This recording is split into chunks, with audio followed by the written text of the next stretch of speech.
Hare Krishna, Hare Krishna, Krishna Krishna, Hare Hare, Hare Rama, Hare Rama, Rama Rama, Hare Hare. ज्ञानतिमिरान्धस्य ज्ञानञ्जनशलाकया चक्षुरुन्मिलितं येन तस्मै श्रीगुरवे नमः। मुखं करोति वाचालं पङ्गुं लङ्घयते गिरिं यत्कृपातमहं वन्दे श्रीगुरो दीनतारिणं। नमो ॐ विष्णुपदाय कृष्णपृष्ठाय भूतले श्रीमते भक्तिवेदान्त स्वामिनिति नामिने। नमस्ते सारस्वती देवे गौरवाणी प्रचारिणे निर्विशेष शून्यवादी पाश्चात्यदेशतारिणे। नमो ॐ विष्णुपदाय कृष्णपृष्ठाय भूतले श्रीमते भक्ति सिद्धांत सरस्वती नामिने। श्री भाष्य भानवी देवी दयिताय कृपावदये कृष्ण संबंध विज्ञान दायिने प्रभे नमः। माधुरोज्ज्वल प्रेमाद्या श्री रूपानुग भक्तिदा श्री गौर करुणा शक्ति विग्रहाय नमस्तुते। नमस्ते गौरवाणी श्री मूर्तये दीनतारिणे रूपानुगा विरुद्ध अपसिद्धांत ध्वंत हारिणे। वांछा कल्पतरुभ्यश्च कृपा सिन्धुभैर् च पतितनां पावनेभ्यो वैष्णवेभ्यो नमो नमः। जय श्री कृष्ण चैतन्य प्रभु नित्यानंद श्री अद्वैत गदाधर श्रीवासादि गौर भक्तवृंद। हरे कृष्ण कृष्ण कृष्ण हरे हरे, हरे राम राम राम हरे।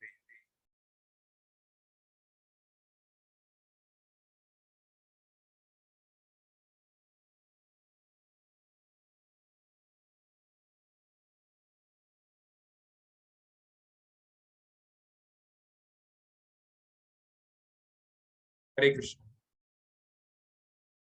आप स्क्रीन पे देख रहे हैं ये जो श्लोक, ये महाभारत का श्लोक है जो चैतन्य चरितामृत में कोट किया गया है। साउंड वाउंड क्लियर है ना? आपको बता नहीं रहा है? I hope it is fine. तो महाभारत का एक श्लोक है जो युधिष्ठिर महाराज ने कहा था। श्लोक है, बोल रहे हैं, मेरे पीछे दोहराएंगे। मैं श्लोक को पढ़ रहा हूँ, आप मेरे पीछे दोहरा सकते हैं। तर्को अप्रतिष्ठा श्रुतयो विभिन्ना नाशा ऋषिर्यश मतम न भिन्नम धर्मस्य तत्त्वं निहितं गुहायां महाजनो येन गता सपन्ता। ये महाभारत का सबसे महत्वपूर्ण श्लोकों में से एक है और ये आज की जो टॉपिक है, liberal versus conservatives, left versus right, और different political parties, social arguments, this that. लड़का तो बस। तो इस श्लोक को चैतन्य महाप्रभु अपने शिष्यों को कुछ सिखा रहे थे, वो उसके बीच में चैतन्य महाप्रभु इस श्लोक को कोट करते हैं जो कि युधिष्ठिर महाराज ने महाभारत के वन पर्व में इसको कहा है। आप पर्व में पढ़ भी सकते हैं। आप जानते हैं युधिष्ठिर महाराज धर्मराज हैं, धर्म के सारे हुई सीक्रेट और सटल बातों को वो जानते हैं। चैतन्य महाप्रभु ने इस श्लोक को दोहराया, बोल रहे हैं धर्म को अगर आपको समझना है तो तर्क अप्रतिष्ठा, जो वेद होते हैं उनको श्रुति भी कहा जाता है क्योंकि उनको सुन सुन के हम समझते हैं, गुरु से सुन सुन के याद किया जाता है वेदों को। तो देखिए, हम सोचे कि हम आर्ग्यूमेंट करके, अरे ये पॉलिटिकल पार्टी सही है क्योंकि ये करती है, अरे वो पॉलिटिकल साइड सही है क्योंकि ये करती है, या हमारा लिबरलिज्म ये है, कंजर्वेटिव अप्रोच ये है, या सेंट्रल अप्रोच ये है, या टोटलिटेरियन अप्रोच ये है, या बहुत सारे, I mean there are so many, है ना। तो हो सकता है कि इस संसार की कुछ प्रॉब्लम्स आप तब भी सॉल्व कर पाओ उस समय के लिए, लेकिन ultimate problem can not be solve by arguments, by dry arguments, तर्क। देखिए, डिस्कशन तो होना चाहिए, वाद होना चाहिए, लेकिन अगर केवल हम लोग डिबेट्स करेंगे, देखिए आप जो भी न्यूज चैनल खोल लीजिए, चाहे सो कॉल्ड कंजर्वेटिव मीडिया हो, प्रो गवर्नमेंट मीडिया हो, या एंटी गवर्नमेंट मीडिया हो, जो प्रो गवर्नमेंट चैनल होगा वो घुमा फिरा के अपनी बात, जो उनका एजेंडा है वही देने देगा, घुमा फिरा के बात वहीं पे आएगी। जो एंटी गवर्नमेंट होगा उसको हर जगह पे दोषी दिखेगा, चाहे ये रिपब्लिक वर्सेस डेमोक्रेटिक पार्टी की बात हो अमेरिका में, या लेबर वर्सेस कंजर्वेटिव पार्टी की बात हो यूके में, चाहे यहाँ पर बीजेपी वर्सेस अदर थिंग्स, है ना, पोजीशन की बात हो, हर जगह आपको उसका मिलेगा। और ये तो बहुत ऊंचे स्तर पे, चलो नेशनल वाइड हम बात कर रहे हैं। एक सामान्य एक गली के चौराहे पे भी आप बैठे हैं, 10 दोस्त बातें कर रहे हैं अगर दोस्त लोग आपस में, तो किसी की जो अप्रोच होती है प्रॉब्लम्स को सॉल्व करने की, वो कैपिटलिज्म से प्रभावित है, किसी की सोशलिज्म से प्रभावित है, किसी को लगता है कि equality is the most important principle, किसी को लगता है development is the most important principle. तो कई सारे विचारधाराएं हैं, और विचारधारा होना अच्छा है, लेकिन आजकल के जमाने में जो डिबेट्स होती है, कई बार लोग बोलते हैं कि इस्कॉन के डिवोटीज डिबेट्स में पार्टिसिपेट क्यों नहीं करते ज्यादा, क्योंकि देखिए ये महाभारत का श्लोक है। युधिष्ठिर महाराज क्या कह रहे हैं, डिस्कशन वहां करना चाहिए जहां लोग खुले दिमाग से एक दूसरे से कुछ सीखने के लिए आए। अगर आप चाहते हैं, जैसे एक आप देखिए यूट्यूब पे आप इसको सर्च कर सकते हैं, the west meets the east, ऐसा एक वीडियो है राधानाथ महाराज का विद कर्नल बेस्ट, जो कि एक बहुत बड़े क्रिश्चियन थिंकर भी हैं और बहुत बड़े प्रोटेस्टेंट लीडर हैं अमेरिका के। ओबामा के टाइम पे वो काफी कुछ इन्वॉल्व भी थे। आप उसको यूट्यूब पे सर्च कर सकते हैं, चाहे तो यहाँ पे लिंक दे सकता है चैट बॉक्स में। तो वहां पर राधानाथ महाराज ईस्ट यानी कि इंडिया की फिलॉसफी बता रहे हैं, और डॉक्टर वेस्ट वेस्टर्न फिलॉसफी बता रहे हैं, और बहुत सारे फिलोसफिकल पॉइंट्स सेम हैं और बहुत सारे अलग अलग भी हैं। क्रिश्चियन ट्रेडिशन और सनातन ट्रेडिशन में कई सारे अंतर हैं, बहुत सारे फंडामेंटल्स पे भी अंतर है, तो उसको डिस्कशन करना चाहिए। एक आप देखेंगे श्रील प्रभुपाद जी का भी बहुत सारे वीडियोस यूट्यूब पे अवेलेबल है कि वो क्रिश्चियन प्रीस्ट से बात कर रहे हैं, है ना। इटली के जो टॉप जो बिशप थे उनके साथ प्रभुपाद जी का डिस्कशन अबाउट मीट ईटिंग, तो प्रभुपाद उनसे एग्री नहीं हो रहे। प्रभुपाद कह रहे हैं जीसस ने आपको कहा है thou shall not kill, तो आप क्यों मार रहे हैं। तो प्रभुपाद विरोध कर रहे हैं उनकी बात का, लेकिन बात करने का एक तरीका होता है और दूसरे की बात सुनना भी चाहिए। इसको बोलते हैं डिस्कशन या डिबेट। आज के जमाने में क्या होता है, प्री ऑक्युपाइड, हर व्यक्ति सोच के आया है कि उसको क्या बात एस्टेब्लिश करनी है, सामने वाला फलाना कुछ भी बोल दे, उसको कोई मतलब नहीं है, वो कई बार सुनते भी नहीं है, वो अपना बोलते रहते हैं। इसलिए it's just simply waste of time, waste of energy. इसलिए आप देखिए जितने भी खासकर जो न्यूज चैनल पे डिबेट्स होती है, it's all waste of time, से कुछ नहीं सीखता व्यक्ति, और क्या होता है और उसकी एनर्जी और खराब हो जाती है। और वो तो मीनिंगफुल डिस्कशन करना कलयुग के लोग को वो भी नहीं आता है, like how to do meaningful discussion. इसलिए युधिष्ठिर महाराज बोल रहे हैं तर्कों के चक्कर में मत पड़ो, इससे आप श्रुतियां आप वेदों को नहीं समझ पाओगे। क्यों, नासा ऋषि मतम न भिन्नम, ऋषि ऋषि नहीं कहलाता जब तक उसका भिन्न मत नहीं है। मतलब कि हर ऋषि की अलग फिलॉसफी है। चारवाक मुनि ये बोल रहे हैं, पर्वत मुनि ये बोल रहे हैं, अष्टवक्र मुनि ये बोल रहे हैं, नारद मुनि ये बोल रहे हैं, तो हर कोई ही अलग अलग बोल रहा है, तो क्या सच है कैसे जानेंगे।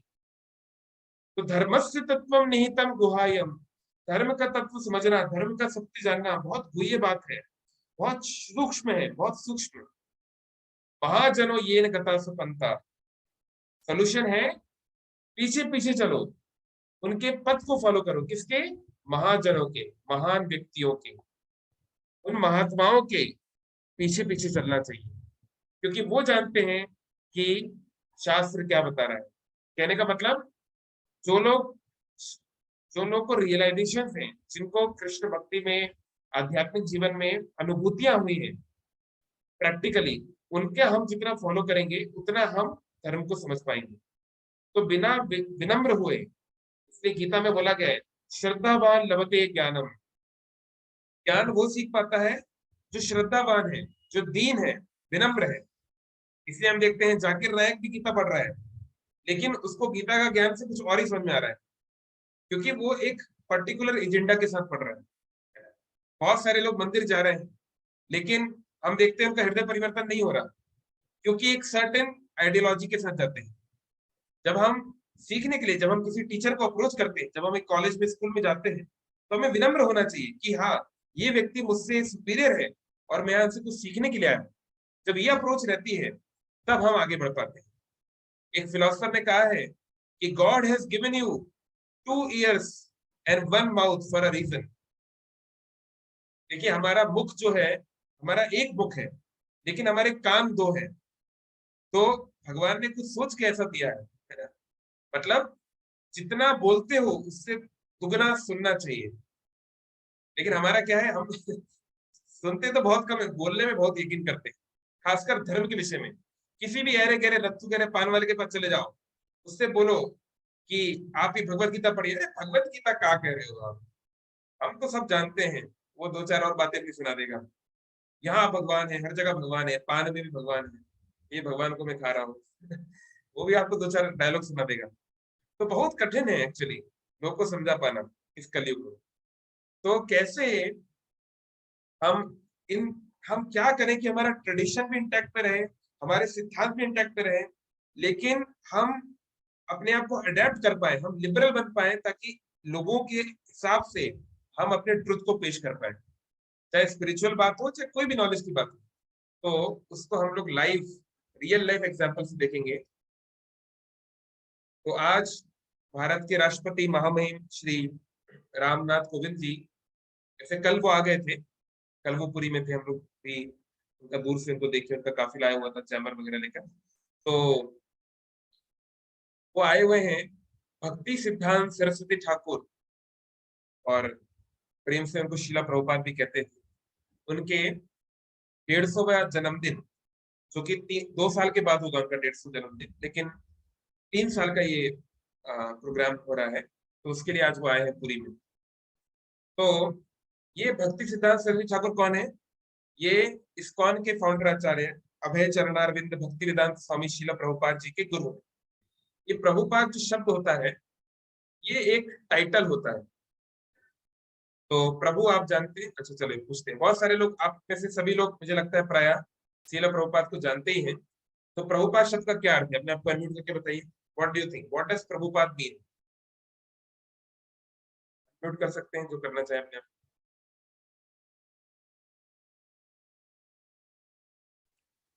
It's Prabhuji, surrender on God's feet. हाँ, यस, थैंक यू विभू प्रसाद, सही बताया आपने। पाद मतलब चरण, पैर। तो जो प्रभु के, महाप्रभु के, भगवान के चरणों में जिनका स्थान है, जो भगवान के चरणों में रहते हैं, उनको प्रभुपाद कहते हैं। इसका एक और अर्थ ये भी होता है कि जिनके पाद में, जिनके चरणों में प्रभु लोग निवास करते हैं। क्योंकि जैसे आप देखते होंगे इस्कॉन में जब आते हैं तो कई बार लोग ये प्रश्न पूछते हैं कि प्रभु जी, आप लोग एक दूसरे को प्रभु जी क्यों बोलते हैं? मतलब आप लोग क्या अपने आप को भगवान समझते हैं क्या? नहीं, प्रभु मतलब भगवान नहीं होता। प्रभु मतलब होता है स्वामी, मेरे मालिक, मुझसे बढ़ के। तो हमारे माता पिता हुए, भाई बहन हुए, नहीं तो कोई भी व्यक्ति जो हमसे बड़ा है किसी भी क्षेत्र में, उसको हम प्रभु कह सकते हैं। लेकिन सारे प्रभुओं का भी जो प्रभु है वो है महाप्रभु। इसलिए जगन्नाथ जी को, चैतन्य महाप्रभु को, भगवान राम कृष्ण को महाप्रभु कहते हैं, क्योंकि सारे प्रभुओं के भी, जैसे मैंने आपको पहले भी बताया, ईश्वर शब्द का मतलब भगवान नहीं होता। ईश्वर मतलब होता है कंट्रोलर। तो बहुत सारे लोग ईश्वर है संसार में, मैं भी ईश्वर हो सकता हूँ एक छोटे लेवल पे, लेकिन भगवान मतलब है परम ईश्वर, जो सारे ईश्वरों के भी ईश्वर है, जो सारे कंट्रोलर्स को भी कंट्रोल करते हैं, सर्व कारण कारणम, उनको भगवान कहते हैं। तो प्रभुपाद एक टाइटल है जो भक्ति सिद्धांत सरस्वती ठाकुर जी को दिया गया था, और इसके बाद उनके शिष्य एसी भक्ति वेदांत स्वामी, उनको भी ये टाइटल ऐसे उनके शिष्य प्रेम से बुलाते थे। लेकिन दोनों ही, चाहे भक्ति सिद्धांत सरस्वती ठाकुर हो चाहे एसी भक्ति वेदांत स्वामी प्रभुपाद हो, वो लोग अपने नाम में ऑफिशियली वो प्रभुपाद शब्द यूज नहीं करते। ऐसे नहीं कि हाँ वो खुद बोल रहे हैं हाँ भैया मैं प्रभुपाद हूँ, सब लोग मेरे चरण पे जाओ। वो लोग खुद को प्रभुपाद, जैसे मेरा नाम दीन वत्सल दास है, तो अभी भक्त लोग सम्मान से, क्योंकि भक्त में विनम्रता रहती है, तो ऑल्दो मैं इस लायक नहीं हूँ, फिर भी प्रभु जी बोलते हैं, दीन वत्सल प्रभु बोलते हैं, हालांकि मैं इस लायक नहीं हूँ। लेकिन इसका मतलब नहीं कि मैं अपने आप को प्रभु समझ लूं। तो जब मैं अपना नाम लिखता हूँ, आप देख सकते हैं यहाँ पर, तो दीन वत्सल दास ही लिखता हूँ, लेकिन दूसरे लोग सम्मान से बोलते हैं, है ना? जैसे हम किसी को बोलते हैं श्रीमान, प्रीफिक्स लगाते हैं, फिर कुछ सफिक्स भी लगाते हैं, लाइक दैट। तो ये एक सफिक्स। एनीवे, तो इनके जीवन से हम कुछ ऐसे प्रिंसिपल्स देखेंगे कि ऐसा इतना पुराना जो ट्रेडिशन है उसको कैसे उन्होंने यूं या मॉडर्न वैल्यूज के साथ जोड़ के प्रेजेंट किया, तो वो इतने सक्सेसफुल हुए। चाहे इस्कॉन हो, चाहे गौड़िया मठ हो, चाहे गौड़िया मिशन हो, ये बहुत और भी अन्य संस्थान सब उनके शिष्यों के द्वारा ही बनाए गए हैं। कैसे वो उसको कर पाए? तो ऐसे बोला गया है कि अ, चीर पुरातन शाश्वत वाणी, नवीन साजे के राजे, तोमार कृपा तुम्हारा कृपा पालन सोजे सारा जगतेर माझे। आपकी कृपा से सारी दुनिया में एक बहुत बड़ा उत्सव हो रहा है। क्या उत्सव हो रहा है? चीर पुरातन शाश्वत वाणी, बहुत पुरानी जो वाणी है, बहुत पुराना जो ज्ञान है, ये वेदों का ज्ञान क्या है? शाश्वत है, इटर्नल है, सनातन है, ये इसकी कोई शुरुआत नहीं है, अनादिकाल से चला जा रहा है। तो ये जो वैदिक ज्ञान है, जो चीर पुरातन है, नवीन साजे के राजे, इसको आपने नए तरीके से सजाया है। और इसको राजे, इसको आपने, इसको जैसे कल शिवाजी महाराज जी का जन्मोत्सव था, तो उनको प्रेम से बोलते थे शिवाजी राजे, मतलब जो राज करते हैं। तो उस वैदिक ज्ञान को उन्होंने राज करवाया, सब लोगों को गीता भागवत इत्यादि के से अवगत कराया। तो कैसे उन्होंने किया, ये इनसे हम कुछ टीचिंग्स को लेंगे और आज हमारा जो टॉपिक है उससे हम रिलेट करेंगे। ठीक है, तो ये उनके कुछ फोटोग्राफ्स हैं। उनके जमाने में जैसे आप देख पा रहे हैं, उनका जन्म 1874 में हुआ था और वो 1937 में ये संसार को छोड़ के गए हैं। तो उस जमाने में वीडियोस, उनका एक वीडियो भी अवेलेबल है यूट्यूब पे, आप देख सकते हैं, लेकिन उसमें ऑडियो नहीं है। उस जमाने में जो मूवीज आती थी उसमें केवल वीडियो होता था, मतलब ऑडियो वीडियो को सिंक्रोनाइज करने की टेक्नोलॉजी नहीं थी, तो इसलिए उनके ऑडियो का रिकॉर्डिंग तो अवेलेबल नहीं है इस तरीके से, लेकिन उनका वीडियो अवेलेबल है और फोटोग्राफ्स तो बहुत सारे अवेलेबल है। तो इनका जन्म हुआ 1874 में, और मतलब आज के दिन, तिथि के अनुसार आज के दिन हुआ। तो हमने सुबह भी बताया था, उनके जो पिताजी थे भक्ति विनोद ठाकुर, जो भी हमारे संप्रदाय के एक बहुत बड़े आचार्य हैं, ये भक्ति विनोद ठाकुर, जिनका फोटो आप यहाँ पे देख रहे हैं, जो उनके पिताजी थे, वो भारत की अंग्रेज सरकार में, ब्रिटिश हुकूमत में डेप्यूटी मजिस्ट्रेट थे। और डेप्यूटी मजिस्ट्रेट जो है वो उस समय भारतीय के लिए हाईएस्ट पोस्ट थी। मजिस्ट्रेट की पोस्ट केवल अंग्रेज गोरे लोग ही पा सकते थे। डेप्यूटी मजिस्ट्रेट भी 90% अंग्रेजी होते थे, कुछ जो एक्सीलेंट इंडियन उस लेवल के हैं उनको वो पोस्ट दी जाती थी। तो मतलब समझ लीजिए कलेक्टर टाइप के थे वो, आईएएस टाइप के। और उस समय उनकी बहुत पावर हुआ करती थी आईएएस को। तो उनके वो जगन्नाथ जी के मंदिर के भी वो अध्यक्ष थे, मैनेजमेंट के भी अध्यक्ष थे। तो उनका जन्म यहाँ, और जैसा हमने पहले भी सुबह बताने का प्रयास किया कि भक्ति विनोद ठाकुर चैतन्य महाप्रभु की जो सही ज्ञान है, जो उनका सही परंपरा है, उसका प्रचार करने का प्रयास कर रहे थे। बहुत सारे लोग जो चैतन्य महाप्रभु के नाम पर अनाप शनाप बातें जो कर रहे थे कि चैतन्य महाप्रभु के जो भक्त होते हैं वो साड़ी पहनते हैं और वो अपने आप को गोपी समझ के नाचते हैं, और वो दूसरे स्त्री पुरुष आपस में संबंध बनाते हैं, तो बहुत सारी अनाप शनाप चीजें चैतन्य महाप्रभु के नाम पे लोग कर रहे थे। जैसे आज भी आप देखिए भगवान कृष्ण के बारे में लोग क्या क्या नहीं बोलते हैं, इंटरनेट पे अनाप शनाप बहुत कुछ पड़ा हुआ है, राम के बारे में, सब के बारे में लोग बोलते ही है, भगवान को भी लोग नहीं छोड़ते। तो ऐसे बहुत सारे इस प्रकार की चीजें कुछ। तो भक्ति विनोद ठाकुर ने खासकर बंगाली भाषा में महाप्रभु की जो शिक्षा है उनको उसको उन्होंने प्रतिबद्ध किया, उसको कंपाइल करके बहुत सारे भजन बनाए। और उन्होंने, जो आप जब जाते हैं मायापुर, जहां इस समय दुनिया का सबसे बड़ा मंदिर बन रहा है, टेम्पल ऑफ वैदिक प्लेनेटेरियम, वहां पे चैतन्य महाप्रभु के जन्म स्थान का उन्होंने उद्धार किया, वहां पे उन्होंने एक मंदिर बनवाया। तो वो एक कलेक्टर थे, बहुत बड़े व्यक्ति थे, फिर भी वो सारे बंगाल के गांव गांव में, बंगाल और उड़ीसा भी, क्योंकि उनका जो मामा का घर था, मतलब वो उनका दोनों लिनेज था, उड़िया और बंगाली दोनों, वो दोनों बोलना चाहते थे। तो उनका जो वो घर घर जाकर एक एक रुपया इकट्ठा करते थे। तो उस जमाने का एक रुपया मतलब आप कह सकते हैं आज का 100 या 500 समथिंग लग जाए। तो वो जाके सबसे एक एक रुपये ही लेते थे, और वो सब कलेक्शन से आज जो आप देखते हैं जन्म स्थान चैतन्य महाप्रभु का, वो भक्ति विनोद ठाकुर जी ने बनवाया है। तो भक्ति विनोद ठाकुर जो है बहुत प्रयास कर रहे थे चैतन्य महाप्रभु की शिक्षाओं को प्रचार करने का। तो उनका ये प्रार्थना था जगन्नाथ से कि एकाकी अमार नहीं पाए बल हरि नाम संकीर्तन। हे प्रभु, अकेले में हरि नाम संकीर्तन का प्रचार नहीं कर सकता, मुझे मदद चाहिए, आप कुछ अपने भक्त को भेजिए।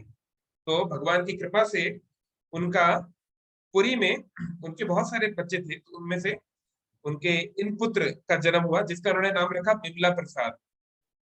बिमला जी जो है माता पार्वती का नाम है, या जगन्नाथ जी के पीछे जो शक्तिपीठ है बिमला, आप लोग सब गए होंगे।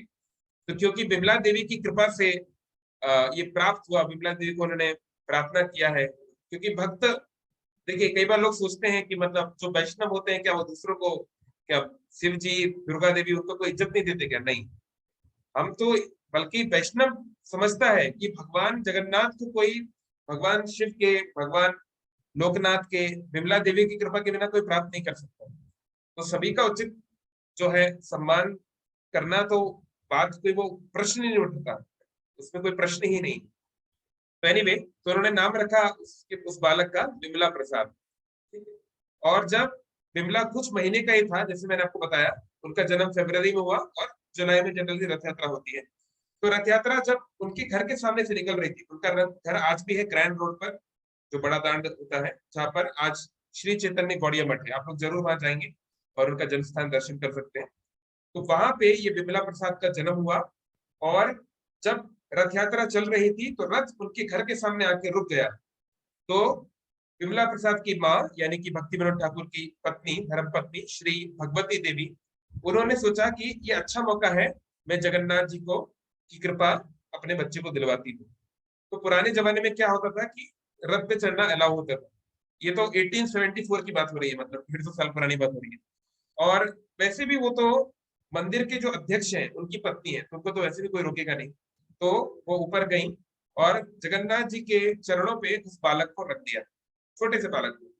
तो क्या हुआ, उस समय जगन्नाथ जी जो बड़ा वाला हार जो पहने थे, देखिए बहुत सारे हार जगन्नाथ जी पहनते हैं, लेकिन जो बड़ा वाला जो हार है वो बच्चे के ऊपर गिर गया। तो ऐसे ये माना जाता है शास्त्रों में कि जब कोई भगवान ठाकुर जी आपसे प्रसन्न होते हैं तो ऐसे कुछ फ्लावर, कुछ गार्लैंड ऐसे गिरा देते हैं। कोई आपकी कुछ इच्छा होती है और अगर वो गार्लैंड गिरा दे, कोई फ्लावर गिरा दे कुछ, तो उसको एक पॉजिटिव साइन के रूप में देखा जाता है कि भगवान जो है आप प्रसन्न है। तो इस प्रकार से उनका जन्म हुआ। और एक दिन की बात है, उनके पिताजी उनके लिए मतलब घर पे बहुत सारे मैंगो लेकर आए। उस समय बिमला प्रसाद केवल 4 साल के थे।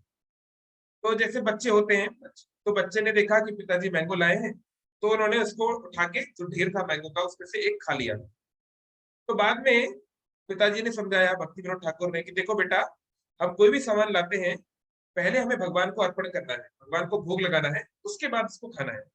उन्होंने कोई ज्यादा डांटा नहीं था, लेकिन हल्का सा बोला था समझाने के लिए। तो बिमला प्रसाद जो केवल 4 साल का बालक था, उसको ये बात इतना हार्ट पे टच कर गई कि भगवान को जो भोग लगने वाला था उसको मैं खा लिया। उस 4 साल के बच्चे ने ये प्रण लिया कि अब मैं जीवन में कभी मैंगो नहीं खाऊंगा। सोचिए कितना उनका दृढ़ संकल्प था। 4 साल का बच्चा, उसकी बात का कोई अपराध का कोई वो नहीं होता है। और ऐसा कोई नहीं कि उसने भगवान की प्लेट से खा लिया था, ऐसा भी नहीं।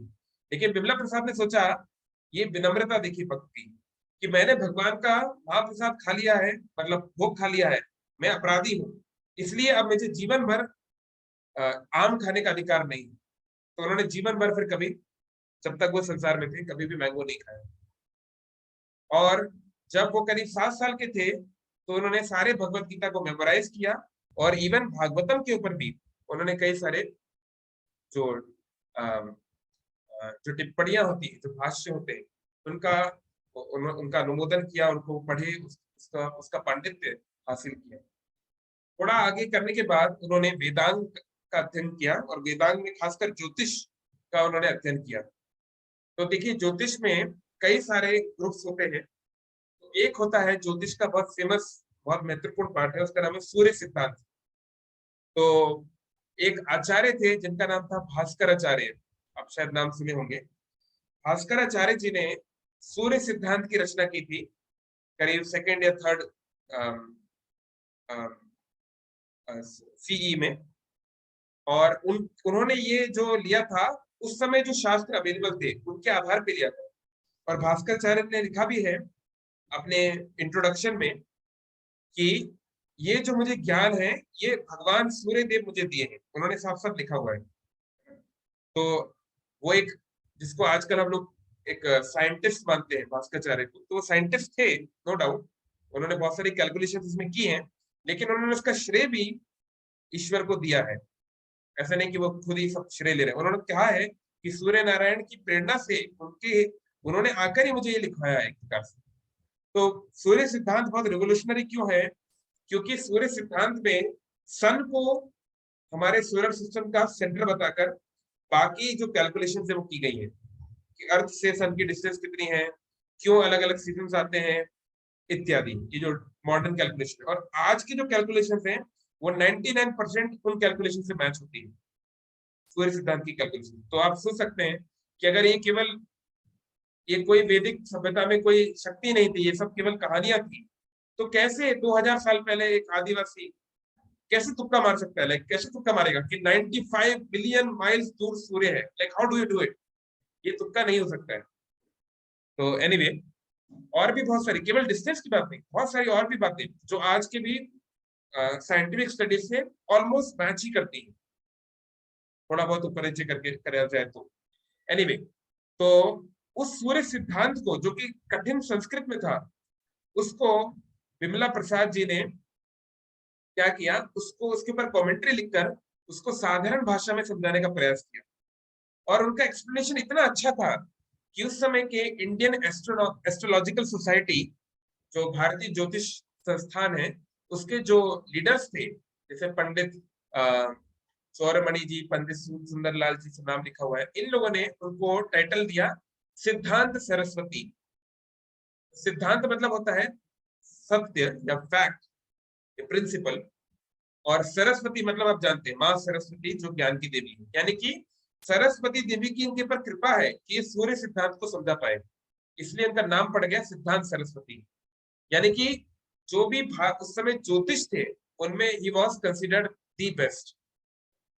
और उन्होंने जो जो कोर वैदिक नॉलेज है, चाहे व्याकरण हो, चाहे न्याय हो, है ना, चाहे उपनिषद हो, पुराण हो, इतिहास हो, सभी के ऊपर उन्होंने बहुत डिटेल में स्टडी की और वो इसमें जाने माने व्यक्ति बन गए। तो इस प्रकार से सारी डिटेल्स हम लोग नहीं जा रहे हैं, लोग हमारे टॉपिक पे आएंगे कैसे उन्होंने क्या किया, उस पर हम लोग ज्यादा आएंगे।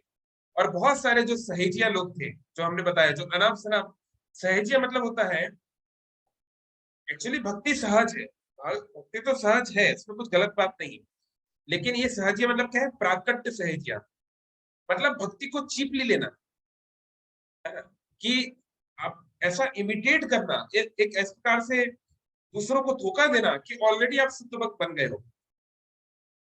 आज तो हमारे ठाकुर जी को मैंने सुबह उठाया, ठाकुर जी क्या लग रहे थे, फिर आपने क्या किया? फिर ठाकुर जी को मैंने एक चाय पिलाई और ठाकुर जी मुस्कुरा दिए और फिर उन्होंने मुझे एक चुम्बन दिया। ऐसा बहुत सारा आपको यूट्यूब पे मिल जाएगा। नहीं तो ऐसे चीपली लेना, क्योंकि देखिए आप दुनिया को बेवकूफ बना सकते हैं पर आप भगवान और भगवान के भक्तों को मूर्ख नहीं बना पाएंगे। क्योंकि आपका सच में अगर ठाकुर जी से इतना प्रेम है तो फिर आपका सांसारिक विषयों में उतना प्रेम नहीं होना चाहिए। ये दोनों तरफ के काम नहीं चल सकता है कि राम भी चाहिए और माया भी चाहिए, या तो राम चाहिए या माया चाहिए, या आप ग्रेजुअली माया से राम की ओर जा रहे हो। ऐसा नहीं हो सकता कि आपकी राम की प्रति भी आसक्ति बढ़ रही है और माया में भी आसक्ति बढ़ रही है, ऐसा कैसे सकता है? It doesn't. जहां पर कृष्ण सूर्य सम माया होए अंधकार, जहां कृष्ण तहां नहीं माया अधिकार। कृष्ण सूर्य के समान है और माया अंधकार। भाई सूर्य की रोशनी के सामने अंधकार कैसे हो सकता है? अगर अंधकार है तो मतलब सूर्य वहां नहीं है, हम लोग कहीं छुप के बैठे हैं किसी कमरे में। तो इस प्रकार के सहजियों को उन्होंने सबक सिखाया। तो फिर इसके पश्चात जब उन्होंने अपने पिताजी से पूछा कि मैं किन गुरु की शरण में जाऊं, मैं किन की शरण में जाऊं, तो उनके जो पिताजी थे भक्ति विनोद ठाकुर, उन्होंने नवद्वीप में मायापुर में एक महान संत थे जिनका नाम था शिला गौर किशोरदास बाबा जी महाराज। उनका नाम लिया कि आप उनसे जाके दीक्षा लीजिए। वैसे तो भक्ति विनोद ठाकुर खुद भी उनको दीक्षा दे सकते थे, लेकिन वो नहीं चाहते थे कि ये यहाँ पर जो है क्या बोलते हैं इसको, मतलब वंशवाद चल जाए, वंशवाद कि हाँ ये मेरा बेटा है, इसको मैंने अपना शिष्य बना लिया, फिर उसका बेटा उसका शिष्य बन जाएगा, लाइक दैट। वो चाहते थे कि क्वालिटी पर, स्पिरिचुअल प्रिंसिपल्स पर हमारा संप्रदाय चलना चाहिए। तो वो गौर किशोरदास बाबाजी महाराज के पास गए। तो जब वो गौर किशोरदास बाबाजी महाराज के पास गए, अब गौर किशोरदास बाबाजी महाराज जो है वो सांसारिक दृष्टि से अपेरेंटली वो अनपढ़ थे, वो कभी स्कूल नहीं गए, उनको कुछ भी, वो अपना नाम लिखना भी नहीं जानते थे, इवन बंगाली में भी उनको नहीं पता था कैसे लिखते हैं, क्योंकि वो पहले एक मर्चेंट थे, राइस मर्चेंट थे, छोटा मोटा जो भी उनका खेती वगैरह करते थे। और वो उनकी पत्नी बहुत अच्छी वैष्णव थी। फिर पत्नी का दुर्भाग्य से देहांत हो गया, तो पत्नी के जाने के बाद उन्होंने और सांसारिक जीवन में वो नहीं पड़े, दोबारा शादी नहीं की, नहीं तो कुछ नहीं किया। उन्होंने सोचा यही भगवान का आदेश है कि अब मैं पूरी तरीके से, तो वृंदावन में जाके उन्होंने बहुत सारा भजन किया। फिर बाद में वो नवदीप मायापुर में आए। तो विमला प्रसाद जो है इस समय इनको अप्रोच करते हैं कि कृपया आप मुझे दीक्षा दें, मुझे अपना शिष्य बनाए। तो गौर किशोरदास बाबा जी बोले, क्या बात कर रहे हो तुम, तुम्हारा नाम है सिद्धांत सरस्वती, तुम इतने बड़े पंडित हो, व्याकरण के इतने बड़े तुम जानकार हो, सारी दुनिया तुमको नमन करती है, और मैं अनपढ़, तुम अगर मेरे शिष्य बनोगे तो लोग हंसेंगे, तुम्हारी तुम्हारी कोई इज्जत नहीं रह जाएगी। तो विमला प्रसाद ने बोला, मैं जानता हूं आप कौन है, आप बाहरी दृष्टिकोण से ये सब नहीं जानते होंगे, हो सकता है, लेकिन कृष्ण को आपसे अच्छा संसार में शायद ही कोई जानता हो। क्योंकि जब गौर किशोरदास बाबूजी महाराज लेक्चर देते थे, जब वो कुछ कथा करते थे, तो इतना सुंदर सुंदर वो बात बोलते थे कि शास्त्रों की बात तो बोलते ही थे, और ऐसे ऐसे रियलाइजेशन बोलते थे कि बड़े बड़े पंडित हैरान हो जाते थे, इसको कैसे पता चल गया ये बात, इन्होंने कहां से पढ़ लिया। क्योंकि दिव्य ज्ञान हृदय प्रकाशिता, भगवान बोल रहे हैं हमें अपने पांडित्य पर, हमें ज्ञान पे अहंकार नहीं करना चाहिए, क्योंकि भगवान जिसको चाहे ज्ञान दे सकते हैं चुटकी भर में। भगवान उनके हृदय में उनको ज्ञान देते थे, वो किसी स्कूल में किसी बुक से नहीं पढ़ते थे। एनीवे, मतलब सुनते थे, वो दूसरे दूसरे भक्तों से सुनते थे, लेकिन उनको पढ़ना नहीं आता था, तो सुन सुन के ही उनको वो सीखे। तो उनके पास उन्होंने बहुत ज्यादा निवेदन किया। तो गौर किशोरदास बाबा जी बोले, ठीक है, मैं, तुम जाओ, मैं कृष्ण से पूछूंगा कृष्ण क्या बोलते। तो कुछ दिन के बाद वो दोबारा आए, बाबा जी महाराज क्या आपने कृष्ण से पूछा? अरे मैं भूल गया, दोबारा आओ। तो ऐसे करके उनको बहुत बार घुमाया। फिर कुछ 3-4 बार खाने के बाद उन्होंने बोला, बाबा जी महाराज कृष्ण ने क्या बोला आपको? तो बाबा जी बोले, कृष्ण ने मना कर दिया, बोले कि तुम इसको शिष्य मत बनाओ, इसको चेला मत बनाओ। तो जब विमला प्रसाद ने ये सुना कि ये मुझे अपना शिष्य नहीं बनाएंगे, तो उन्होंने उनको बोला कि शायद मैं इस लायक नहीं हूं कि आपका शिष्य बन सकूं, शायद मैं बहुत पापी हूं, इसलिए आप मुझे नहीं ले रहे हैं। तो कोई बात नहीं, अब इस संसार में रहने का क्या लाभ, जब जिनसे मैं दीक्षा लेना चाहता हूँ, जिनको मैं गुरु बनाना चाहता हूँ, वो मुझे एक्सेप्ट नहीं कर रहे हैं, तो मैं क्या करूंगा संसार में। तो उन्होंने कहा कि अभी मैं इस गंगा में, गंगा तट पे नवदीप मायापुर है, आप लोग जानते हैं, गंगा में जाके अपने प्राण दे दूंगा। तो जब बाबा जी महाराज ने देखा कि इतना सीरियस है, ये ही रियली मीन्स इट, तो फिर वो राजी हुए, बोले ठीक है मैं आपको दीक्षा दूंगा। तो उन्होंने उनको दीक्षा दी। और आप जान के हैरान हो जाएंगे कि उन्होंने उनको नाम क्या दिया, मतलब कान खोल के थोड़ा सुनिए, उन्होंने उनको क्या नाम दिया। दीक्षा के बाद हर आपको एक नाम मिलता है, गुरु आपको कृष्ण से संबंधित कोई नाम देता है। जैसे मेरा नाम है दीन वत्सल दास, भगवान जो दीनहीन लोगों पे जो कृपा करते हैं उनका मैं दास हूँ। तो देखिए गुरु ने कितना अच्छा नाम दिया है, क्योंकि मैं बहुत दीन हूँ, तो मुझे ऐसे भगवान की जरूरत है जो ऐसे दीनहीन लोगों पे कृपा करें। तो गौर किशोरदास बाबा जी ने उनका क्या नाम दिया, विमला प्रसाद का, श्री हर्ष भानवी देवी दयित दास। सोचिए, कोई व्यक्ति जो कि सो कॉल्ड अनपढ़ है या जो नहीं जानता, वो इतना अच्छा नाम दे सकता है क्या? श्री हर्ष भानवी देवी दयित दास, इसका क्या मतलब है, इसको समझने के लिए थोड़ा समय लगेगा। तो हर्ष भानवी, हर्ष भानवी कौन है? चलिए थोड़ा सा अनम्यूट करते हैं, आप सबको भी इसको इन्वॉल्व करते हैं। आप बताना चाहेंगे, आपको क्या लगता है इसका क्या अर्थ हो सकता है? हर्ष भानवी मतलब, तो अगर अनम्यूट करना चाहे। कोई नहीं कर रहे, ठीक है, ठीक है, हमारे पास समय कम है। तो श्रीमती राधा रानी के पिताजी का नाम क्या है? वृषभानु। तो वृषभानु की जो प्यारी है, जो लाडली है, वो है भारषभानवी, वृषभानु की। तो श्री भारषभानवी देवी, जो देवी है, पूजनीय है, दिव्य है। दैत, दैत मतलब होता है लवर, प्रेमी। तो जो वृषभानु महाराज की प्रिय पुत्री का प्रेमी है, कौन है? कौन है उनकी पुत्री का प्रेमी? श्री कृष्ण। कृष्ण। कृष्ण, कृष्ण के तुम दास हो। देखो कृष्ण का क्या नाम रखा है उन्होंने, कृष्ण का नाम रखा श्री भारषभानवी देवी दैत, ये कृष्ण का नाम है, और आप कृष्ण के दास हो, इसलिए दास। तो ऐसा उन्होंने नाम रखा, तो ये उनका नाम पड़ा। तो फिर उन्होंने ये डिसाइड किया। तो देखिए पहला जो प्रिंसिपल जो हम लोग आज चर्चा करेंगे कि प्यूरिटी इज द फोर्स। अगर आप कोई भी चीज स्टैब्लिश करना चाहते हैं, खासकर स्पिरिचुअली, तो आपका आध्यात्मिक बल होना चाहिए। बाकी सब चीजें सेकेंडरी हैं, कि आप कितना अच्छा बोल सकते हैं, कितना अच्छा आप सुन सकते हैं, कितना मेमोराइज कर सकते हैं, कितने लोगों तक आप पहुंच सकते हैं, है ना, वो सब सेकेंडरी है। मेन है आपके हृदय की प्योरिटी। तो भक्ति सिद्धांत सरस्वती ठाकुर, हाँ उनका नाम था सिद्धांत सरस्वती। दीक्षा के बाद लोगों ने उसमें भक्ति भी जोड़ दिया, क्योंकि वो भक्ति की बातें करते थे केवल।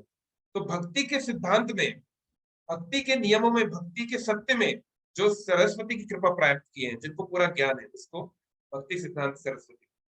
तो उन्होंने ये डिसाइड किया कि मुझे हरि भजन अच्छे से करना होगा। हम लोग भी पहले भी कई बार ही बोले हैं, हरे कृष्ण कृष्ण कृष्ण हरे हरे, हरे राम राम राम हरे हरे। तो ऐसे तो वो बहुत सारी माला का जप रोज करते ही थे, पर उन्होंने डिसाइड किया कि अगर मुझे कोई बड़ा प्रचार करना है, तो ये महत्वपूर्ण है कि भगवान मेरे ऊपर विशेष कृपा करें, उनकी कृपा के बिना नहीं होगा। तो उन्होंने एक प्रण लिया। क्या प्रण लिया? उन्होंने प्रण लिया शतकोटि नाम उच्चारण का। तो शत मतलब होता है 100, जैसे सचिन तेंदुलकर ने 100 शतक मारे, आपने सुना होगा, कई बार बोलते हैं शतक। शतक जो शब्द है वो शब्द से आ रहा है, मतलब 100, और कोटि मतलब होता है करोड़। तो शत कोटि उन्होंने नाम लिए, 100 करोड़ नाम लेने का उन्होंने संकल्प किया। अब इसका क्या मतलब है? तो जब आप जब ये मंत्र जब करते हैं, हरे कृष्ण कृष्ण कृष्ण हरे हरे, हरे राम राम राम हरे हरे, हरे कृष्ण कृष्ण कृष्ण हरे हरे, हरे राम राम राम हरे हरे। तो एक मंत्र में इति षोडशकम नाम नाम, इसमें 16 शब्द होते हैं। आप इसको काउंट कर लीजिएगा बाद में, है ना, सिलेबल्स होते हैं। तो जब आप, जैसे हम लोग जो लोग दीक्षित भक्त हैं, वो 16 माला जप करते हैं। जो लोग 16 माला जप करते हैं, वो कम से कम 25,000 नाम एक दिन में उनके हो जाते हैं। तो अगर आपको 100 कोटि नाम लेने हैं, तो इसके लिए उन्होंने क्या किया? उन्होंने 9 साल तक, 8.5 साल से थोड़ा ज्यादा, ऑलमोस्ट 9 साल तक रोज 3 लाख नाम लिए। 3 लाख नाम का मतलब है 192 rounds daily, 192 rounds daily minimum. इसका मतलब हुआ एक सामान्य व्यक्ति अगर इतने राउंड करेगा दिन में, क्योंकि एक माला करने में 7-8 मिनट लगता है, तो एक सामान्य व्यक्ति अगर इतने राउंड करेगा तो उसको 24 घंटा लग जाएगा। मतलब वो 24 घंटे जब करेगा, अगला दिन आ जाएगा, फिर 24 घंटे जब करेगा, फिर अगला दिन आ जाएगा, यानी वो कुछ नहीं कर सकता, केवल उसको जब भी करना है उसका जीवन। लेकिन जब आप जब करते हैं तो धीरे धीरे आपकी स्पीड बढ़ जाती है। तो फिर धीरे धीरे जब, क्योंकि कुछ राउंड्स मन के स्तर पे, कुछ बोल बोल के हमेशा नहीं कर पाएंगे, शरीर थक जाएगा, तो फिर मन में किए जाते हैं कुछ राउंड्स। तो फिर कुछ 5 मिनट 6 मिनट में भी हो जाता है लाइक दैट। तो भी इसमें 17-18 घंटे तो लगता ही है, यानी कि वो हर रोज 17-18 घंटे तक बैठकर हरे कृष्ण कृष्ण कृष्ण हरे हरे, हरे राम राम राम हरे हरे, इसका जप करते थे 9 साल तक। सोचिए, तो हम लोग सोचते हैं कि ये क्या है, अरे सन्यासी है, इनका इतना क्यों लोग पूछ रहे हैं, इनके पैरों पे क्यों कर रहे हैं? आप ये देख रहे हैं कि लोगों के पैरों पे गिर रहे हैं, आप ये नहीं देख रहे कि उन्होंने कितनी कठिनाई की है उस स्तर तक पहुंचने के लिए। जैसे उसेन बोल्ट बोलते हैं, उसेन बोल्ट आप जानते हैं दुनिया के सबसे तेज धावक है, फास्टेस्ट मैन ऑन अर्थ। तो वो कहते हैं कि people say that you are earning so many gold coins, so many medals for just 9 seconds race। भाई वो जो दौड़ते हैं 100 मीटर 7-8 सेकंड 9 सेकंड में दौड़ लेते हैं, तो लोगों को लगता है 9 सेकंड दौड़ने का इतना गोल्ड मिल रहा है, करोड़ों रुपया मिल रहा है, वाह क्या मजा है। अरे तुम ये नहीं देख रहे हो कि वो 100 मीटर वो 9 सेकंड में दौड़ पा रहा है? क्यों? क्योंकि उसने 20 साल तक मेहनत की है। 20 साल से बेचारा कितने हजारों किलोमीटर दौड़ा होगा उस लक्ष्य तक पहुंचने के लिए। ऐसे थोड़ी ना वो दौड़ पा रहा है 9 सेकंड के अंदर। इस प्रकार से उन्होंने ये व्रत लिया। और जब बारिश होती थी तो वो एक छोटी सी कुटिया में, आज भी हम लोग जाएंगे मायापुर नवद्वीप में तो वो स्थान आपको मिलेगा, वो जब करते थे इतना गहरा। तो इसलिए हम लोगों से तो इतनी एक्सपेक्टेशन नहीं की जा रही है, तो इसलिए एटलीस्ट हम लोगों को कुछ माला जब तो करना चाहिए, भगवान का कुछ काम हमें समय निकालना चाहिए। ये सब महान आचार्य से हमको सीखना है। हम लोग इतना नहीं कर सकते, हमारा ये लेवल नहीं है। हम लोग लेकिन एटलीस्ट थोड़ा तो हमें प्रयास करना चाहिए। हम लोग हनुमान जी नहीं है, हम लोग लंका को नहीं जला सकते, लेकिन कुछ तो हम राम के लिए कर सकते हैं। हम लोग एक, जैसे हम देखते हैं रामायण में जो आता है कि एक छोटी सी गिलहरी भी जो है पुल बनाने में हेल्प कर रही थी, तो हनुमान जी बोले हट जाओ, तुम बीच में आ जाओ, कुचल जाओगी। तो राम ने बोला नहीं, वो गिलहरी अपना बेस्ट प्रयास कर रही है, इसलिए जितना तुम मुझे प्रिय उतनी गिलहरी भी प्रिय है। भगवान सबके प्रयास को देखते हैं, तो इसलिए हमें भी अपना जितना हो सके भगवान का नाम जप करना है। ठीक है, एनीवे, तो उन्होंने इस प्रकार से जप किया और उसके बाद जो है उन्होंने अपनी एक ऑर्गेनाइजेशन को स्टेब्लिश किया जिसका नाम था गौड़िया मठ। अब जो प्रिंसिपल हम जो बोल रहे थे कंजर्वेटिव वर्सेस लिबरल, अब उसको हम लोग थोड़ी देर में बस खत्म करने वाले हैं, कुछ पॉइंट्स पे आएंगे फटाफट। तो उन्होंने क्या किया, उन्होंने बहुत सारे रिवोल्यूशनरी चीजें लाई। क्या इम्पैक्ट उन्होंने लाए? तो उस समय पर क्या था, ब्रिटिश हुकूमत के 200 साल ऑलमोस्ट हो गए थे। तो ब्रिटिश ये क्रिश्चियन जो ट्रेडिशन है उसका इतना इम्पैक्ट पड़ गया था इंडिया में, खासकर बंगाल में, क्योंकि कोलकाता और बाकी सब जगहों को ब्रिटिशर्स ने ही अपनी कैपिटल बनाया था। इंडिया की कैपिटल थी कोलकाता, 1912 तक आई थी, उसके बाद उसको शिफ्ट किया गया दिल्ली में। तो Kolkata was the most important city in India. तो उसको ब्रिटिशर्स ने एक आइडियल सेटअप की तरह बनाया। बाकी जगह उन्होंने बहुत लूटामारी की, लेकिन कोलकाता को उन्होंने थोड़ा अच्छे से बनाया था। तो वो ये दिखाना चाहते थे कि हमारा culture is superior, best is the best. तो भक्ति सिद्धांत सरस्वती ठाकुर ने सिखाया तो कट डायमंड विथ डायमंड, हीरे को हीरा ही काट सकता है। तो इसलिए उन्होंने अपनी प्रीचिंग में, अपने मिशन में बहुत सारे रिवोल्यूशनरी कदम उठाए। जैसे क्या, जैसे सामान्य तौर पे जो गौड़ीय वैष्णव लोग होते थे वो लोग धोती और उत्तरी पहनते थे। तो उन्होंने बोला नहीं, आप ये कुर्ता पहनो, जो कि कुर्ता जो होता है थोड़ा बहुत शर्ट की तरह होता है, आप इसको पहनेंगे। और जो लोग प्रचार करने जाते हैं they should wear good clothes, coat भी पहनना चाहिए, जो भी रिक्वायरमेंट है वो पहनना चाहिए, ताकि आप भद्र लोग जो समाज के अच्छे लोगों तक है उन तक वो पहुंचा पाए लेसन्स। नहीं तो क्या होगा कि वो आपको फकीर समझ के, भिखारी समझ के वो आपको एंटरटेन ही नहीं करेंगी। और जो ब्रिटिश या जो कैथोलिक और प्रोटेस्टेंट जो प्रचारक होते थे, जो क्रिश्चियन प्रचारक होते थे, वो तो बढ़िया अपना गाउन वाउन और सब कुछ हाई फाई चीज लेके जाते थे, लोग उनको अलग दृष्टि देखते थे। तो उन्होंने उसको स्टैब्लिश किया। और दूसरा, उस समय पे लोग जो है बहुत प्रभावित होते थे, जो ब्रिटिश जो क्रिश्चियन फादर्स हैं, जो पास्टर्स हैं। तो आप जानते होंगे क्रिश्चियनिटी में जनरली सब लोग शादी करते हैं, कुछ फादर्स होते हैं और नन्स होती हैं, वो लोग अविवाहित रह के जीवन भर सेवा करते हैं भगवान की, है ना। तो बहुत सारे भारतीय, मतलब जो भद्र लोग थे, जो पढ़े लिखे बंगाली थे, वो उनसे बहुत आकर्षित हो रहे थे। इसलिए आप जानते होंगे राजा राम मोहन रॉय और बाकी लोगों ने ब्रह्म समाज की स्टैब्लिश किया ताकि क्रिश्चियनिटी और हिंदुइज्म का एक मिक्सचर बनाया जा सके। बहुत सारी बातें हैं, एनीवे उसमें हम नहीं जा रहे। तो कहने का मतलब है, तो बहुत जो पढ़े लिखे लोगों का बहुत ज्यादा इन्फ्लुएंस था, तो वो कहने के लिए बस हिंदू थे, कहने के लिए वो इंडियन थे। जो मैक्स मिलर ने कहा था, हमको एक ऐसी सभ्यता बनानी है जो रंग से ब्राउन हो लेकिन थिंकिंग में और बोलचाल में ब्रिटिश हो। तो वो लोग उसको बना चुके थे, वो लोग सक्सेसफुली भारतीय जो जनमानस है उस तक वो पहुंचा चुके थे ब्रिटिश सुप्रीमेसी। तो एनीवे, तो उन लोगों तक कैसे ये वैदिक मैसेज पहुंचाया जाए, तो बहुत महत्वपूर्ण है कि we have to out them, we have to over smart them. तो इसके लिए उन्होंने बहुत सारे चीजें बताई, जैसे अपने शिष्यों को अंग्रेजी पढ़ने के लिए प्रोत्साहित किया। तो ये एक बहुत ही लिबरल कदम था, क्योंकि बाकी जो गौड़िया मठ की ट्रेडिशन था, गौड़िया ट्रेडिशन, उसमें एक कंजर्वेटिव बात ये था कि ये मिलिच्छों की भाषा है। ये मिलिच्छ मतलब क्या होते हैं, मांस खाने वालों को मिलिच्छ कहते हैं। तो ये मिलिच्छों की भाषा है, गाय का मांस खाते हैं लोग, इसको आप कोई नहीं पढ़ेगा, जो इसको पढ़ेगा वो ये नहीं है, ब्राह्मण नहीं। आप जानते होंगे, आपको जान के आश्चर्य होगा जो लोग नहीं जानते, गांधी जी को हिंदू समाज से बहिष्कार कर दिया गया था। क्यों? क्योंकि गांधी जी जो है अपना भारत छोड़ के समुद्र पार करके साउथ अफ्रीका गए थे, आप जानते हैं। तो इतने रूढ़िवादी कंजर्वेटिव कुछ लोग थे जो ये मानते थे कि अगर आपने समुद्र पार किया तो आप तो हिंदू ही नहीं। तो देखिए, शास्त्र में बहुत सारी चीजें होती है, लेकिन उसके पीछे की भावना को समझना चाहिए। तो देखिए, कंजर्वेटिव होना अच्छा है। कंजर्वेटिव मतलब ट्रेडिशन को बचा के रखना, अच्छी बात है। और लिबरल होना भी अच्छा है। लिबरल मतलब दुनिया से कुछ सीखना और अपने ट्रेडिशन को उस चीज से और मजबूत करना। लेकिन दोनों की एक्सट्रीम्स बहुत खराब है। कंजर्वेटिव की एक्सट्रीम क्या है? फैनेटिज्म, मतलब बिल्कुल कट्टरवाद, रूढ़िवाद, बिना बुद्धि लगाए कि ऐसा क्यों बोला जा रहा है, बस पागलों की तरह उसको फॉलो करना।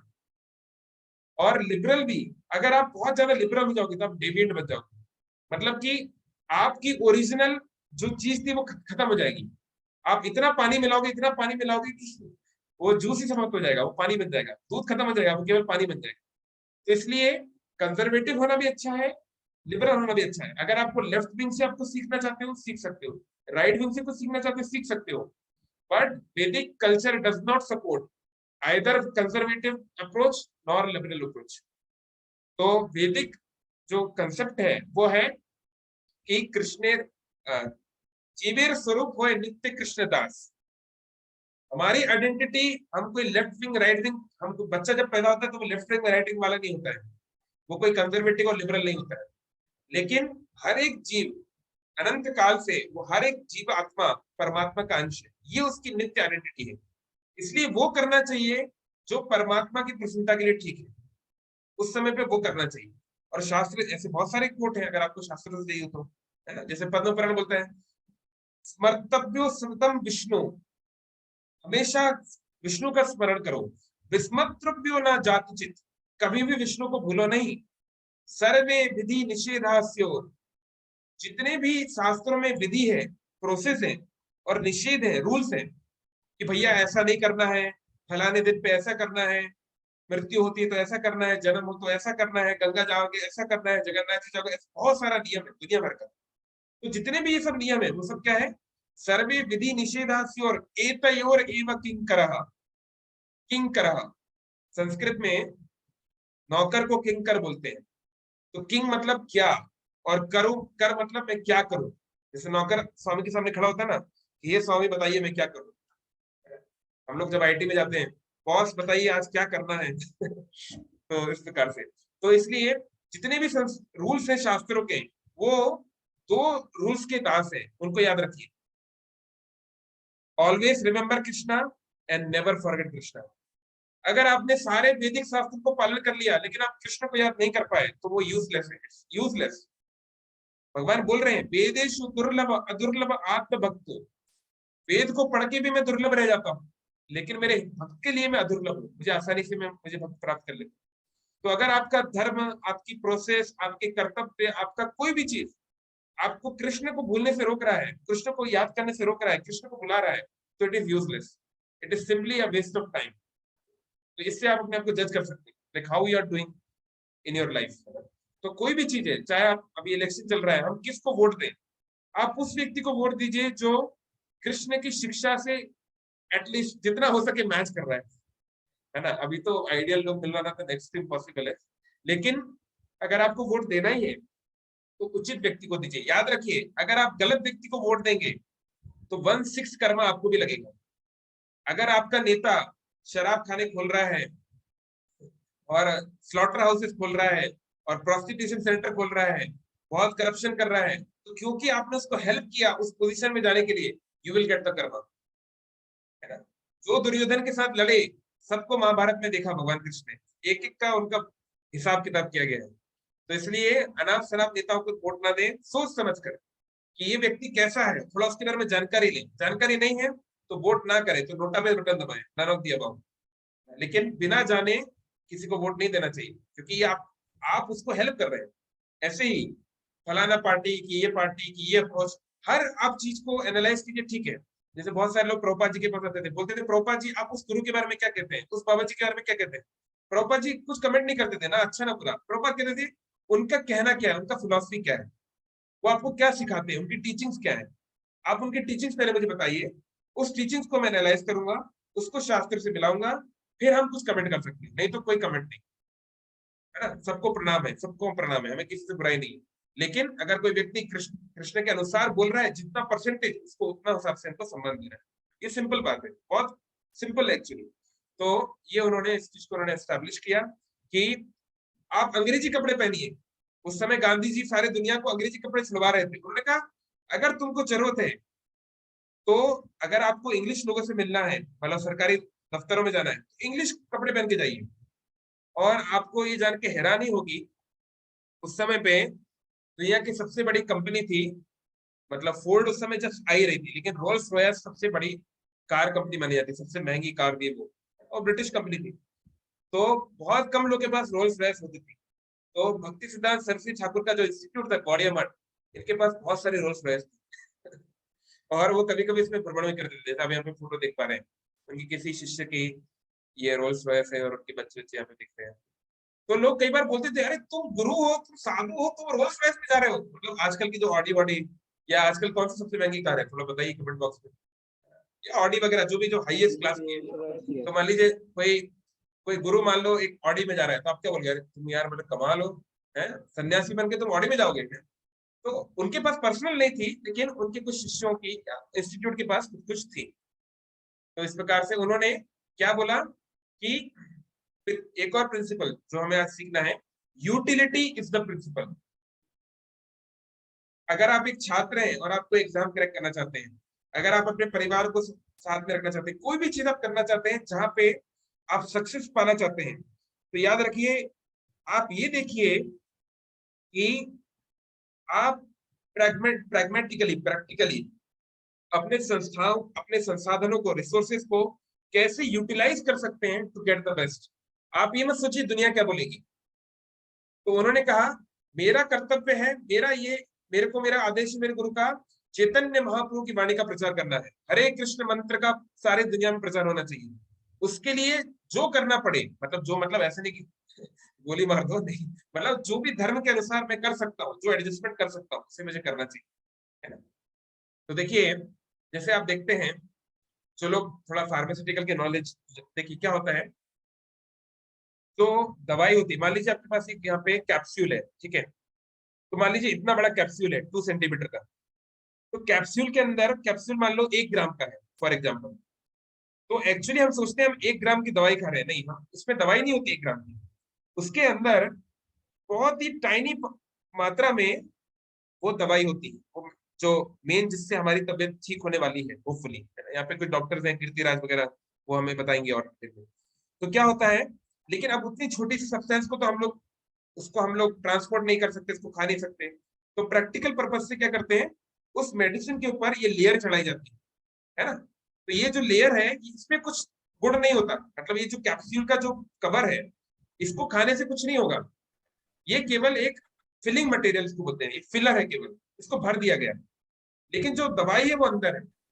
इसलिए एक एक फिलॉसफी होती है, एक कॉन्सेप्ट होता है, बोलते हैं प्लेसिबो इफेक्ट। इसमें क्या होता है कि मान लीजिए कोई व्यक्ति डॉक्टर के पास आया, बोले डॉक्टर साहब बहुत बीमार है। बोले क्या होगा तुमको? बोले हमें ऐसा लगता है कि कुछ तो गड़बड़ है। तो डॉक्टर ने पूरा चेक किया, हार्ट बीट चेक किया, टेम्परेचर, सब तो बढ़िया है, कोई दिक्कत नहीं, सब बढ़िया। नहीं नहीं डॉक्टर साहब, कुछ तो हमको लग रहा है गड़बड़ है, आप कुछ लिख के दीजिए। तो डॉक्टर क्या करता है, दवाई लिख के देता है। कौन सी दवाई? वो ऐसी दवाई लिख के देता है जिसमें कैप्सूल तो है पर अंदर कुछ भी नहीं है, खाली है। वो केवल एक फिलर है, केवल एक कार्बोहाइड्रेट, नहीं तो विटामिन जैसे कुछ है, मतलब उसके अंदर कोई दवाई नहीं है, कोई पैरासिटामोल नहीं है, कुछ नहीं है।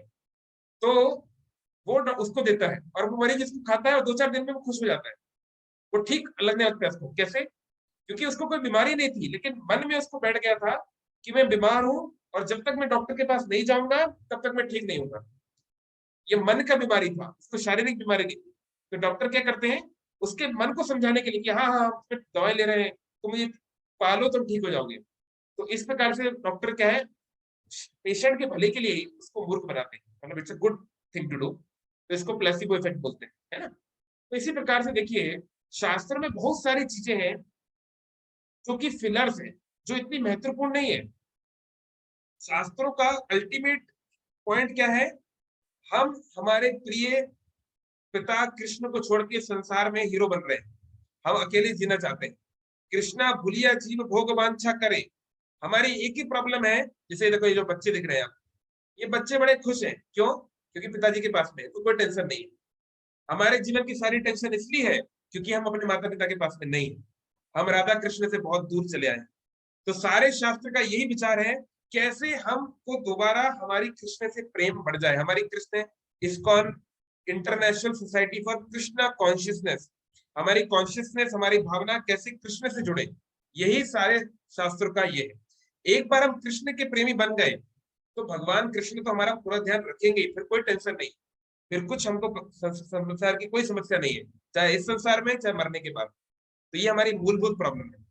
तो ये इसकी दवाई मुख्य रूप से शास्त्र में है। क्या है? हरि नाम करो, कृष्ण कथा सुनो, कृष्ण की सेवा करो, मंदिरों में जाओ, तीर्थ स्थानों में जाओ, ये सब चीजें हैं। और बुरी चीजें छोड़ो, जो गलत प्रिंसिपल्स हैं, जो गलत हैबिट्स हैं, उसको छोड़ो, दया का जीवन जियो, सदाचार करो इत्यादि। अब इसको पूरा करने के लिए, क्योंकि व्यक्ति तो मानेगा नहीं जब तक वो मंदिर में कुछ कर ना ले, जब तक उसको फिजिकली कुछ चीजें ना, उसको मजा नहीं आता।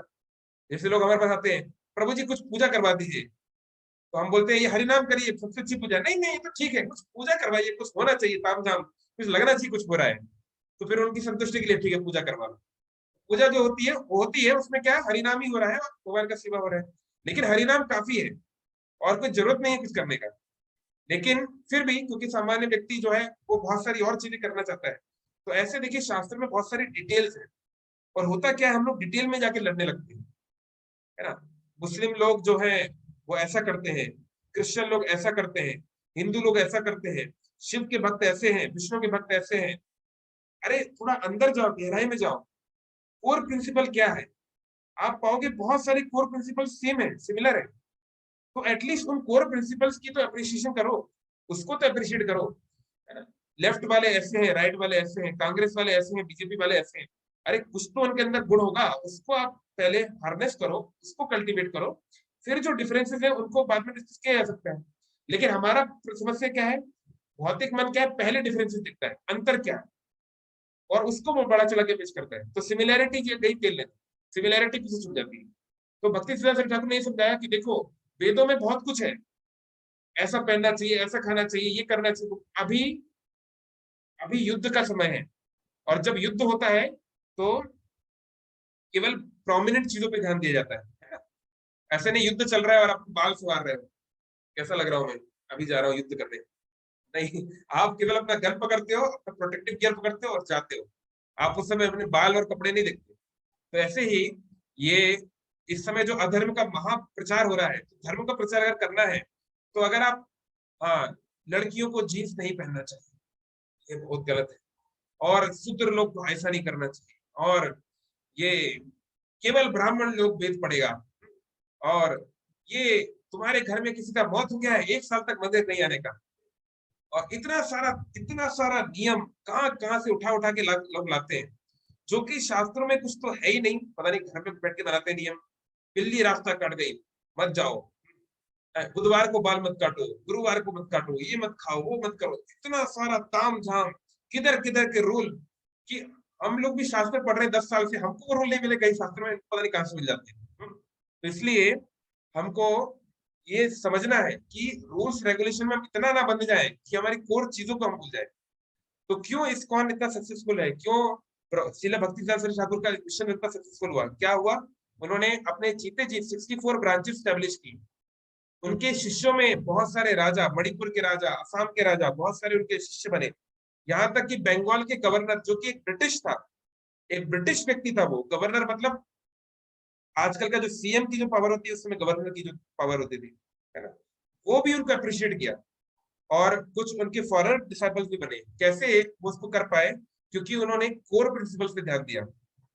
तो अगर आप डिटेल्स में फंस जाओगे तो कभी भी आप एसेंस को नहीं पकड़ पाओगे। ये लाइफ का हमेशा फंडा याद रखना है कि अगर हमें चाहे धर्म की बात हो, चाहे परिवार की बात हो, कोई भी बात हो, सीक द एसेंस।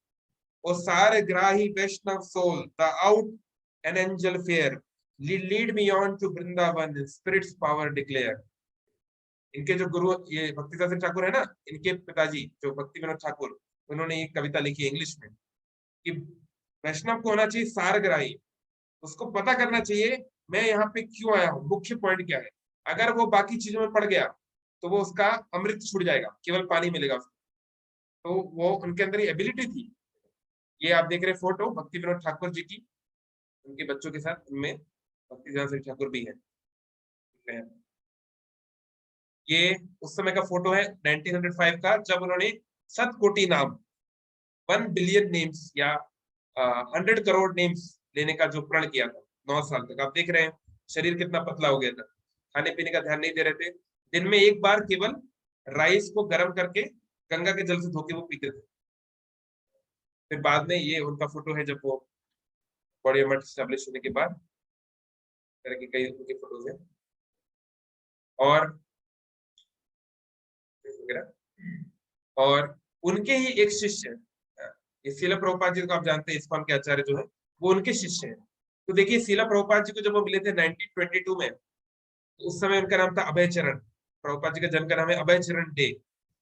तो उन्होंने उनको देखते ही, वो अभय चरण को उनके एक दोस्त को लेकर आए थे उनके पास, और देखते ही वो उनको प्रणाम करके उठे ही थे।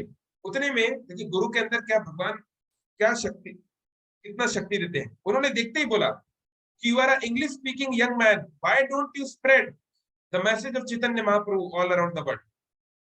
कि तुम अंग्रेजी बोलने वाले युवक हो, तुम जाओ और सारी दुनिया में चैतन्य महाप्रभु की वाणी का प्रचार करो। तो शीला प्रभुपाद ने, अभय चरण ने बोला कि आप क्या बात कर रहे हैं, हम लोग उस समय, अभय चरण जो थे गांधी जी के मूवमेंट में थे, गांधीवादी थे, है ना। और आप जानते हैं शीला प्रभुपाद जी और सुभाष चंद्र बोस एक ही कॉलेज में पढ़ते थे, वो लोग अच्छे, कई बार उनकी मीटिंग्स में भी वो गए। तो उस समय देश की आजादी का बहुत ज्यादा चर्चा चल रही। तो अभय चरण ने बोला आप क्या बात बोल रहे हैं कि जब तक हमारा देश गुलाम रहेगा हमारी बात को कौन सुनेगा। भक्ति सिद्धांत ठाकुर ने रिप्लाई किया, ये वैदिक वाणी किसी पॉलिटिकल सिस्टम का इंतजार नहीं कर सकती। और मेरी ये बात याद रखो, तुम्हें क्या लगता है जब ये अंग्रेज चले जाएंगे तो फिर जब हिंदुस्तानी लोगों की सरकार होगी तो क्या सब कुछ ठीक हो जाएगा। केवल उन्होंने उतरा उत्तर दिया। तो अभय चरण को बात लग गई। तो जब वो नीचे उतर रहे थे वहां से, उस मीटिंग के बाद वो नीचे जब आए, उन्होंने देखा कि एक हिंदुस्तानी पुलिस ऑफिसर, मतलब एक हवलदार, हिंदुस्तानी इंडियन, वो किसी से कुछ उसको क्या ब्राइब ले रहा है, क्या कर रहा है पता नहीं, बिना कारण से एक गरीब आदमी को पीट रहा है। तो बात उनको बात लगी कि सही बात है, समस्या, अल्टीमेट समस्या अंग्रेजों की जाने से सॉल्व नहीं हो सकती, शायद टेम्पररी सॉल्व हो जाएगी, लेकिन जब तक लोगों के हृदय में भक्ति नहीं है, जब तक हृदय भरा हुआ है कचरे से, तो चाहे वो अंग्रेजी सरकार हो, चाहे काले अंग्रेजों की सरकार हो, है ना। अंग्रेज चले गए पर काले अंग्रेज छोड़ गए, उससे फर्क क्या पड़ेगा। पर हम देखते हैं भारत की आजादी को इतने साल हो गए हैं, पर हमारे जो बहुत सारे जो लीडर्स हुए, सरकारें हुई, ब्यूरोक्रेट्स हुए, उनमें से कितने लोगों ने सच में देश के भले के लिए काम किया, कुछ को छोड़ के। हम सब जानते हैं, हम लोग बताने की आवश्यकता नहीं है। तो कहने का तात्पर्य है कि हाँ, देश की आजादी के लिए लड़ना चाहिए, लेकिन अगर देश आजाद हो भी गया, लेकिन अगर वो अपनी ट्रेडिशन को भूल गया, इस वाणी को, सनातन वाणी को भूल गया, तो फायदा क्या है, उसका असर क्या होगा, उससे क्या फर्क पड़ता है। तो इस प्रकार से उनको कन्विंस किया, और प्रभुपाद जी ने फिर अपने जीवन का उद्देश्य बनाया पहली मीटिंग से ही कि अंग्रेजी भाषा में, क्योंकि शीला प्रभुपाद अंग्रेजी के बहुत अच्छे स्कॉलर थे, कि अंग्रेजी भाषा में मुझे इसका प्रचार करना है।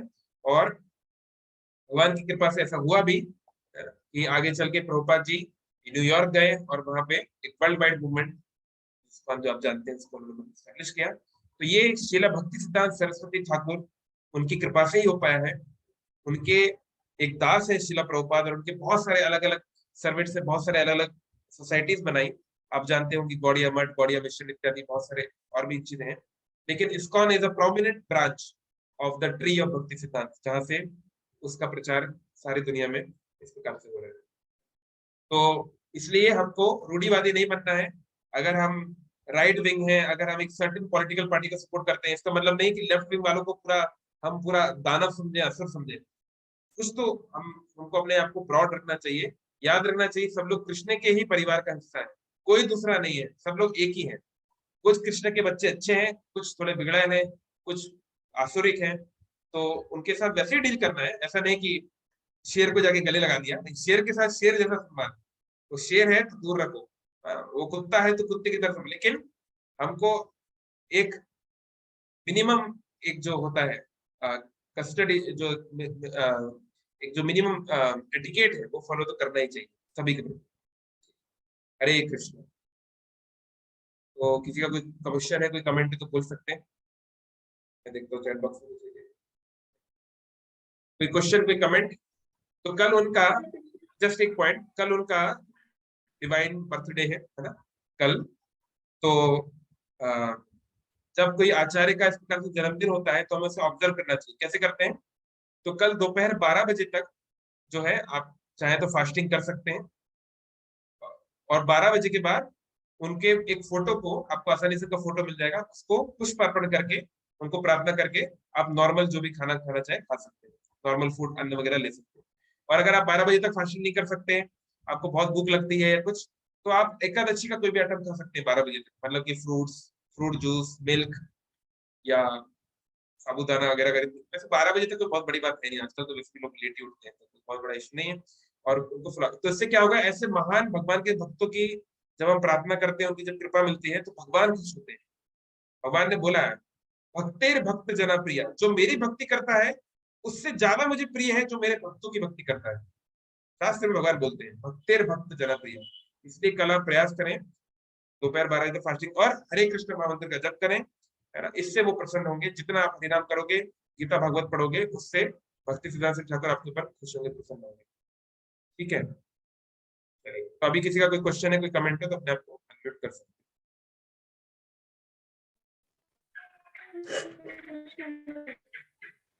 हाँ, हरे कृष्णा, बोलिए बोलिए।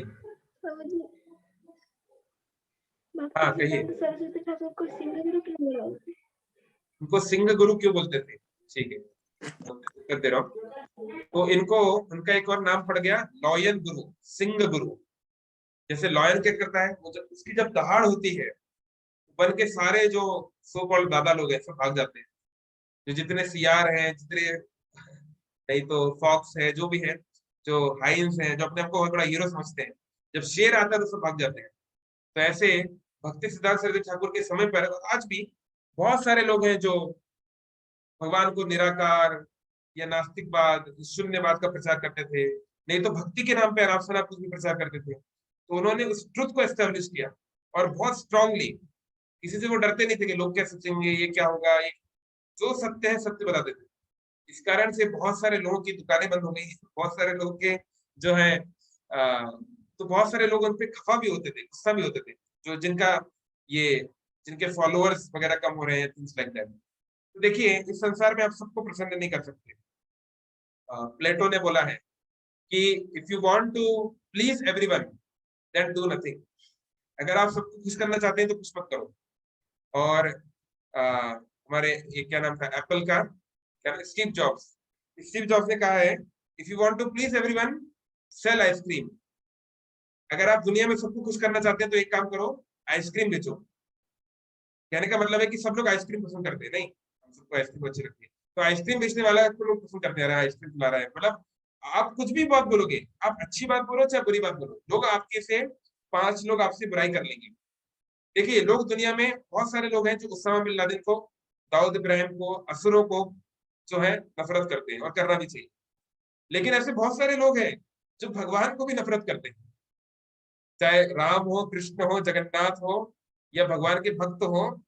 बहुत सारे लोग हैं, उनको लोग गालियां देते हैं। तो जब लोग भगवान को गाली देते हैं तो आप कौन से बड़े तोप की खेती है ना। इसलिए अगर हम अच्छा काम कर रहे हैं और दुनिया के कुछ लोग हमें बुरा बोल भी रहे हैं, तो we don't have to be disappointed. Share चलता रहता है, कुत्ते भौंकते रहते हैं, डोंट वरी। तो इस कारण से उनका नाम पड़ गया सिंह गुरु, क्योंकि वो कॉम्प्रोमाइज नहीं करते थे, वो सत्य को सत्य की तरह ही बोलते थे। और कुछ कोई कमेंट या क्वेश्चन या कुछ आप बोलना चाहते हैं? और कुछ नहीं?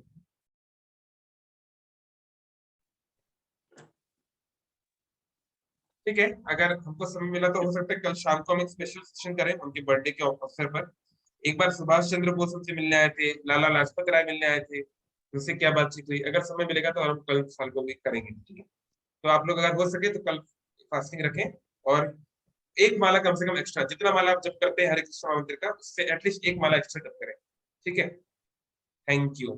हरे कृष्ण कृष्ण कृष्ण हरे हरे, हरे राम राम राम हरे।